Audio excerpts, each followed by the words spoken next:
What happens if you get hit by a drone? Imagine people flying in their drones in the future and somebody falls from the sky. That's insane. But that's reality, and that's what's going to happen in the future. For now, there's regular drones. What happens if a drone falls out the sky and hits you?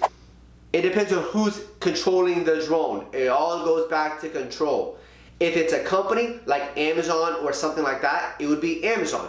If it's an individual, depending on where that person is placed, if that person's at their house controlling the drone and it flies over and it hits you at your house, most likely that person's homeowners insurance will cover your injuries and your claims.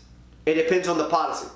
If that person's out in the park and they're flying the drone to hit you with the drone, most likely that person's auto insurance carrier will cover you for your injuries.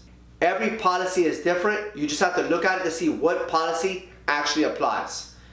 But is there liability? Yes. Can it be covered? Yes. Can it create big damages and big issues? Yes. It all depends on how bad the injury was and how the accident actually happened.